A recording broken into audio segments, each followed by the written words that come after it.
Olá, você está no canal Um Conto por um Ponto. Eu te convido a curtir, a comentar, a compartilhar e se inscrever no nosso canal. Eu vivi um casamento horrível com o Andrei. Sabe quando você casa e acha que vai viver um conto de fadas?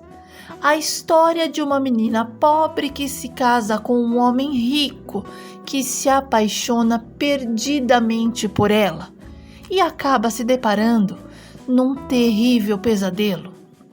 Pensa num homem possessivo, dominador e ciumento. Esse era o meu marido. Antes de nos casarmos, ele já tinha esses sinais, mas eram poucos e eu achava até bonitinho. Uma vez eu vesti uma saia e ele me pediu para trocar, mas ele foi gentil, disse que no lugar que íamos não cabia aquela saia. E eu pensei, se ele está falando, ele conhece o lugar, as pessoas, então vou trocar. Mas depois que nos casamos, ele passou a controlar o meu guarda-roupa. A gente ia na loja e eu não tinha mais o poder de escolher. E com 28 anos, eu passei a me vestir como uma senhora. A minha família vivia me alertando, dizendo que eu não podia deixar ele me tratar daquele jeito, que aquilo era uma doença até. Mas eu não via como uma doença, eu achava até que era normal. Porque ele sendo um homem de negócios, eu deveria evitar alguns tipos de roupas. Mesmo eu tendo bom gosto, o Andrei dizia que ainda não era o perfil que ele gostaria que eu tivesse. Eu conheci o meu marido no salão de beleza onde eu trabalhava.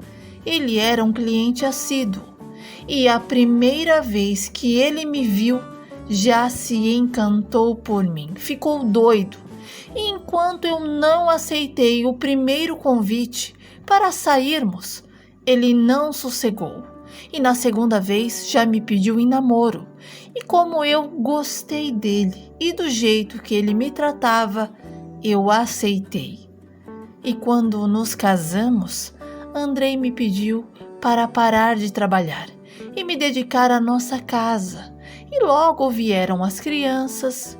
Tivemos 2 filhos, Francisco e Benjamin. Os nomes foram dados em homenagem aos nossos pais. A gente era muito feliz. O problema mesmo era o ciúmes excessivo do Andrei. Se eu ia ao salão fazer a unha, ele tinha que ir junto. O meu corte de cabelo, ele que escolhia.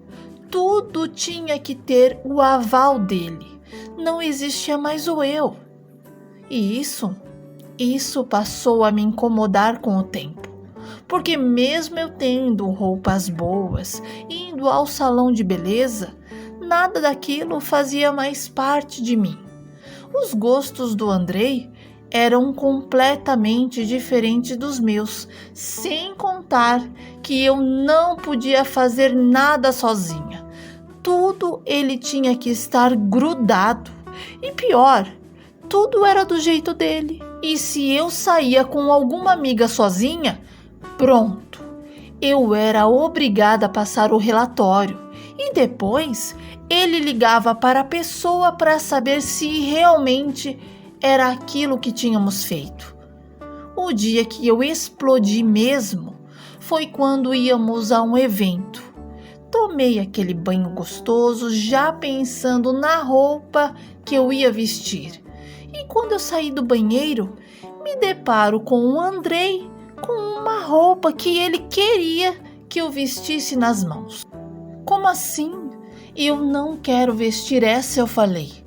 E ele me disse que se eu não fosse com aquela que ele tinha escolhido, eu não precisava mais ir com ele. Então ficou resolvido que ele iria sozinho. E a partir dali começou um choque térmico entre nós. A outra discussão que tivemos foi quando ele chegou em casa e me encontrou de camiseta branca, regata e shortinho. O homem se transformou. Perguntou por que eu estava vestida daquele jeito e que eu fosse imediatamente me trocar. E eu falei que não ia. Imagina, eu estava em casa e dentro de casa eu queria ficar à vontade. E qual o problema daquela roupa? E o Andrei falou: e se aparecer um amigo assim de repente? E se alguém chamar no portão? E eu respondi: eu vou atender.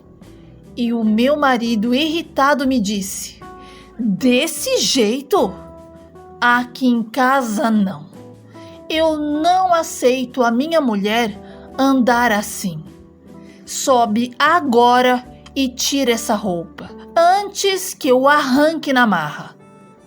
A princípio, eu pensei que jamais ele chegaria ao ponto de me agredir. Mas ele me agrediu. Você acredita? Aproveitou que as crianças estavam no futebol e partiu para cima de mim. E na raiva que ele estava, rasgou a minha camiseta, puxou o meu cabelo e me deu 2 tapas. E ainda falou: essas suas roupas são de mulher da vida. Andrei disse tantas palavras horrorosas, me ofendeu. E eu, como tinha sido pega de surpresa, não reagi, fiquei sentada chorando. E ele friamente, sem se importar comigo, porque ali deu para perceber que ele só se importava consigo mesmo, me falou: anda, larga de chororô, vai. Vou buscar as crianças no futebol e quando eu chegar, quero te ver com outra roupa. Pegou a chave do carro que estava em cima da ilha e foi embora. Sinceramente, eu fiquei em choque. Eu nunca tinha apanhado do meu pai e da minha mãe. E o que o meu marido fez, eu fiquei a pensar. Assim que ele chegou do futebol, foi até o quarto onde eu estava, para ver se eu realmente tinha trocado de roupa. E quando ele abriu a porta e me viu completamente nua, esse homem quis morrer e perguntou o porquê eu estava sem roupa. E eu disse: nem a sua e nem a minha. A partir de hoje, eu vou andar assim.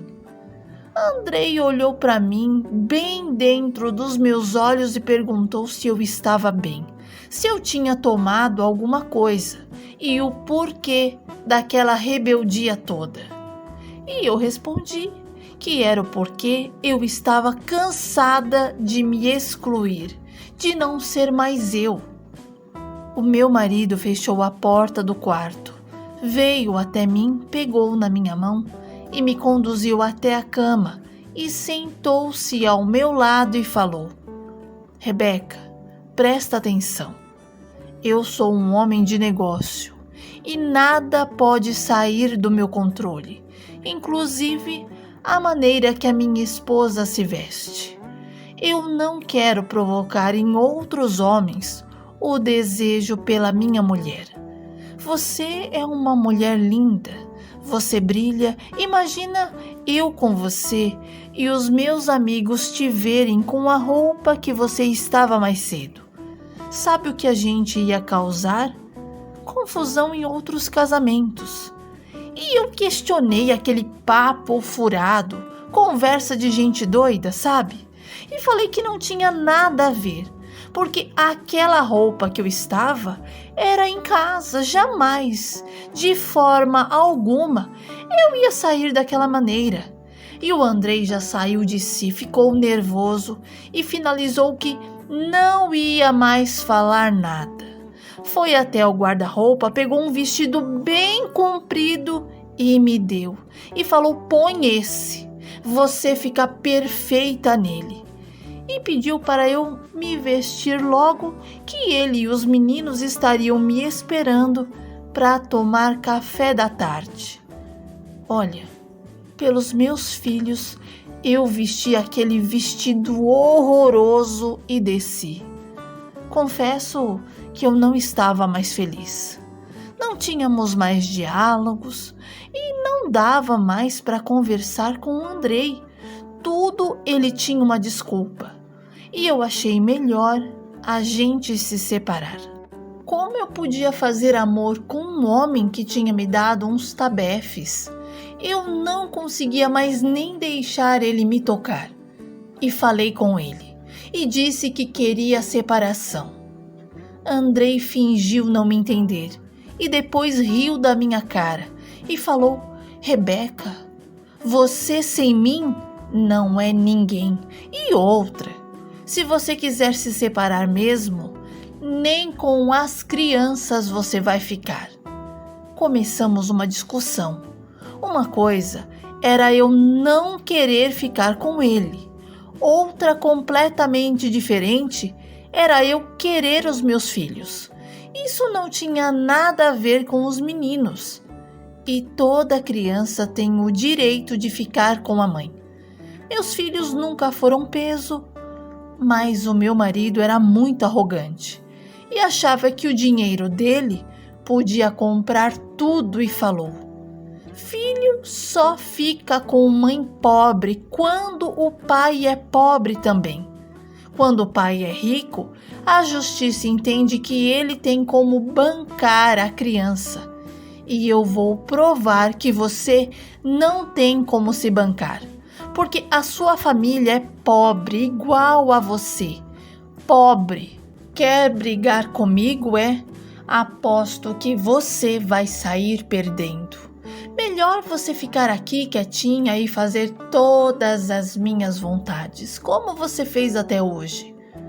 Andrei me fez me sentir pequena, me humilhou e eu vi que ele tinha tudo por mim, menos amor. Em casa, a nossa relação passou a se tornar pesada. Andrei falava comigo de qualquer jeito, tirava minha autoridade perante as crianças e conseguiu fazer eles não me respeitarem mais. E tudo que eu falava, os meninos diziam que quem mandava em casa era o papai e que eles podiam fazer tudo o que quisessem, não iriam mais me obedecer e que eles gostavam mais do papai. E o Andrei ria nessa hora. Eu sabia que aquelas palavras não eram dos meus filhos, porque antes do Andrei se manifestar e mostrar quem realmente era, os meninos eram amorosos comigo, me respeitavam, não largavam de mim. Meu marido, sabendo que a única coisa que realmente me afetava eram as crianças, ele usou de má fé para colocar os meninos contra mim.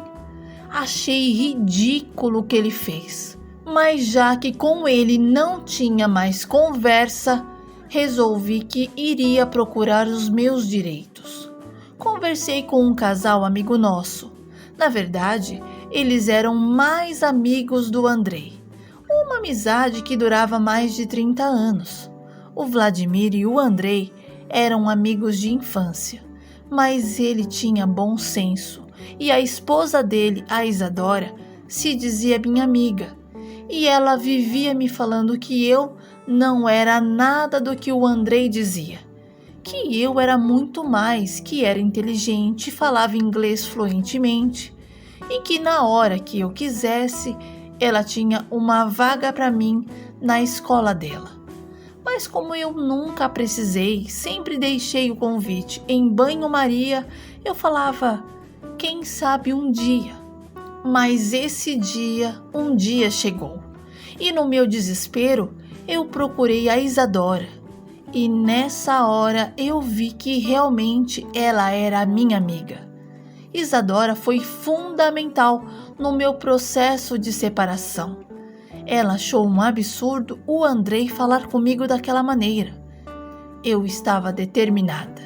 E um dia arrumei as malas das crianças e a minha intenção era sumir da vida do Andrei. E bem no momento em que a gente estava de saída, ele chegou.